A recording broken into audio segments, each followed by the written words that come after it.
जय श्री कृष्णा। हेलो दोस्तों, आपका स्वागत है हमारे चैनल भक्ति कथा संग्रह में।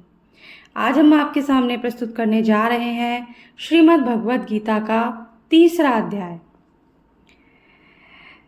इस पर अर्जुन ने प्रश्न किया कि हे जनार्दन, यदि कर्मों की अपेक्षा ज्ञान आपके श्रेष्ठ मान्य है तो फिर हे केशव, मुझे भयंकर कर्म में क्यों लगाते हैं तथा आप मिले हुए से वचन से मेरी बुद्धि को मोहित सी करते हैं। इसलिए उस एक बात को निश्चय करके कहिए कि जिससे मैं कल्याण को प्राप्त हूँ। इस प्रकार अर्जुन के पूछने पर भगवान श्री कृष्ण महाराज बोले, हे निष्पाप अर्जुन, इस लोक में 2 प्रकार की निष्ठा मेरे द्वारा पहले कही गई है, ज्ञानियों की ज्ञान योग से और योगियों की निष्काम कर्म योग से। परंतु किसी भी मार्ग के अनुसार कर्मों को स्वरूप से त्यागने की आवश्यकता नहीं है, क्योंकि मनुष्य न तो कर्मों के न करने से निष्कर्मता को प्राप्त होता है और न कर्मों को त्यागने मात्र से भगवत साक्षात्कार रूप सिद्धि को प्राप्त होता है, तथा सर्वथा कर्मों का स्वरूप से त्याग हो भी नहीं सकता, क्योंकि कोई भी पुरुष किसी काल में क्षण मात्र भी बिना कर्म किए नहीं रहता है। निसंदेह सभी पुरुष प्रकृति से उत्पन्न हुए गुणों द्वारा परवश हुए कर्म करते हैं। इसलिए जो मूढ़ बुद्धि पुरुष कर्मेंद्रियों को हठ से रोककर इंद्रियों के भोगों को मन से चिंतन करता रहता है, वह मिथ्याचारी अर्थात दंभी कहा जाता है। और हे अर्जुन, जो पुरुष मन से इंद्रियों को वश में करके अनासक्त हुआ कर्मेंद्रियों से कर्म योग का आचरण करता है, वह श्रेष्ठ है। इसलिए तू शास्त्र विधि से नियत किए हुए स्वधर्म रूप कर्म को कर, क्योंकि कर्म न करने की अपेक्षा कर्म करना श्रेष्ठ है, तथा कर्म न करने से तेरा शरीर निर्वाह भी नहीं सिद्ध होगा। हे अर्जुन, बंधन के भय से भी कर्मों का त्याग करना योग्य नहीं है, क्योंकि यज्ञ अर्थात विष्णु के निमित्त किए हुए कर्म के सिवा अन्य कर्म में लगा हुआ ही यह मनुष्य कर्मों द्वारा बनता है। इसलिए हे अर्जुन, आसक्ति से रहित हुआ उस परमेश्वर के निमित्त कर्म का भली प्रकार आचरण कर। कर्म न करने से तू पाप को भी प्राप्त होगा, क्योंकि प्रजापति ब्रह्मा के कल्प के आदि में यज्ञ सहित प्रजा को रचकर कहा कि इस यज्ञ द्वारा तुम लोग वृद्धि को प्राप्त हो, और यह यज्ञ तुम लोगों को इच्छित कामनाओं के देने वाला हुए, तथा तुम लोग इस यज्ञ द्वारा देवताओं की उन्नति करो, और हे देवता लोग, तुम लोगों की उन्नति करें। इस प्रकार आपस में कर्तव्य समझकर उन्नति करते हुए परम कल्याण को प्राप्त होगे, तथा यज्ञ द्वारा बढ़ाए हुए देवता लोग तुम्हारे लिए बिना मांगे ही प्रिय भोगों को देंगे। उनके द्वारा किए हुए भोगों को जो पुरुष इनके लिए बिना दिए ही भोगता है, वह निश्चय चोर है। कारण कि यज्ञ से शेष बचे हुए अन्न को खाने वाले श्रेष्ठ पुरुष सब पापों से छूटते हैं, और जो पापी लोग अपने शरीर पोषण के लिए ही पकाते हैं, वे तो पाप को ही खाते हैं, क्योंकि संपूर्ण प्राणी अन्न से उत्पन्न होते हैं, और अन्न की उत्पत्ति वृष्टि से होती है, तथा वृष्टि यज्ञ से होती है, और वह यज्ञ कर्मों से उत्पन्न होने वाला है। तथा उस कर्म को तू वेद से उत्पन्न हुआ जान, और वेद अविनाशी परमात्मा से उत्पन्न हुआ है।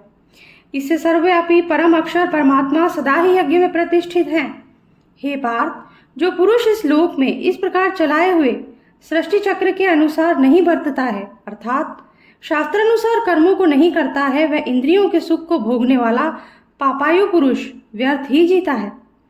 परंतु जो मनुष्य आत्मा ही में प्रीति वाला और आत्मा ही में तृप्त तथा आत्मा ही में संतुष्ट होवे, उसके लिए कोई कर्तव्य नहीं है, क्योंकि इस संसार में उस पुरुष का किए जाने से कोई प्रयोजन नहीं है, और ना ही किए जाने से भी कोई प्रयोजन नहीं है, तथा इसका संपूर्ण भूतों में कुछ भी स्वार्थ का संबंध नहीं है, तो भी उसके द्वारा केवल लोक हितार्थ कर्म किए जाते हैं।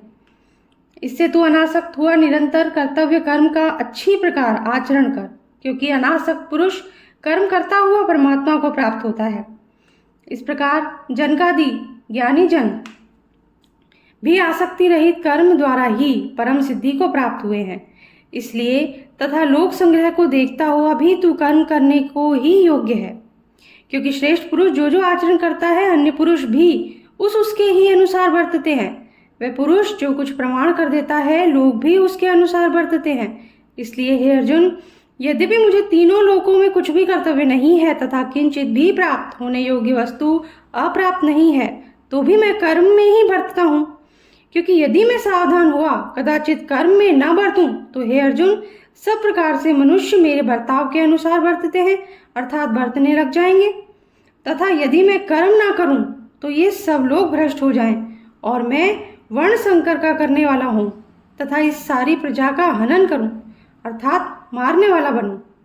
इसलिए हे भारत, कर्म में आसक्त हुए ज्ञानी जन अज्ञानी जन जैसे कर्म करते हैं वैसे ही अनासक्त हुआ विद्वान भी लोक शिक्षा को चाहता हुआ कर्म करे।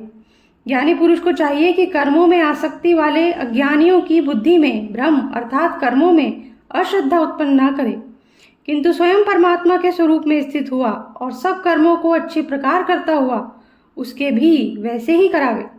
हे अर्जुन, वास्तव में संपूर्ण कर्म प्रकृति के गुणों द्वारा किए हुए तो भी अहंकार से मोहित हुए अंतःकरण वाला पुरुष मैं करता हूँ ऐसे मान लेता है, परंतु हे महाबाहो, गुण विभाग और कर्म विभाग के तत्वों को जानने वाला ज्ञानी पुरुष संपूर्ण गुणों में बरतते हैं ऐसे मानकर नहीं आसक्त होता है। और प्रकृति के गुणों से मोहित हुए पुरुष गुण और कर्मों में आसक्त होते हैं। उन अच्छी प्रकार न समझने वाले मूर्खों को अच्छी प्रकार जानने वाला ज्ञानी पुरुष चलायमान न करे। इसलिए हे अर्जुन, तू ध्यान निष्ठ चित्त से संपूर्ण कर्मों को मुझ में समर्पण करके आशा रहित और ममता रहित होकर संताप रहित हुआ युद्ध कर।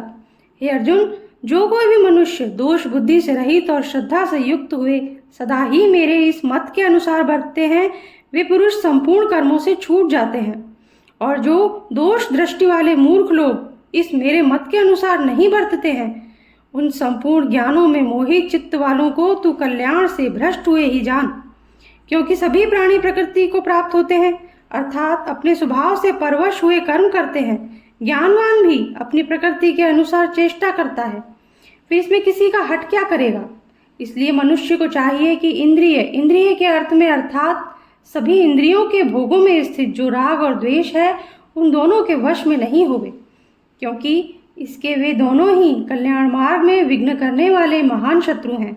इसलिए उन दोनों को जीतकर सावधान हुआ स्वधर्म का आचरण करे, क्योंकि अच्छी प्रकार आचरण किए हुए दूसरे के धर्म से गुण रहित भी अपना धर्म अति उत्तम है। अपने धर्म में मरना भी कल्याणकारक है और दूसरे का धर्म भय को देने वाला है। इस पर अर्जुन ने पूछा कि हे कृष्ण, फिर यह पुरुष बलात् लगाए हुए सदृश न चाहता हुआ भी किससे प्रेरा हुआ पाप का आचरण करता है। इस प्रकार अर्जुन के पूछने पर श्री कृष्ण महाराज बोले, हे अर्जुन, रजोगुण से उत्पन्न हुआ यह काम ही क्रोध है। यह ही महाअशन अर्थात अग्नि के सदृश भोगों से न तृप्त होने वाला और बड़ा पापी है। इस विषय में इसको ही तू वैरी जान।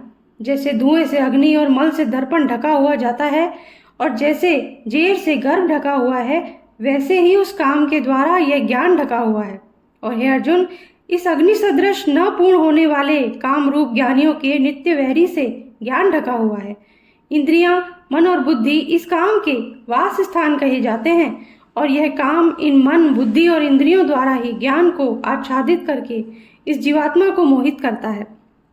इसलिए हे अर्जुन, तू पहले इंद्रियों को वश में करके ज्ञान और विज्ञान के नाश करने वाले इस काम पापी को निश्चय पूर्वक मार।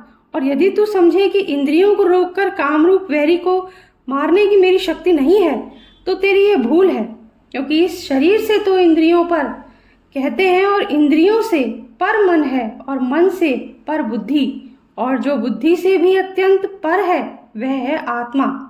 इस प्रकार बुद्धि से पर अर्थात सूक्ष्म तथा सब प्रकार बलवान और श्रेष्ठ अपने आत्मा को जानकर और बुद्धि के द्वारा मन को वश में करके हे महाभाहो, अपनी शक्ति को समझकर इस दुर्जय काम रूप शत्रु को मार। इसी प्रकार तीसरा अध्याय समाप्त होता है। अगर आपको पसंद आया हो तो लाइक कर दीजिए और अगर आपने चैनल को सब्सक्राइब नहीं किया है तो सब्सक्राइब कर दीजिए, बेल आइकन प्रेस कर दीजिए ताकि हमारे आगे आने वाले वीडियोस भी आपको आसानी से मिल सके।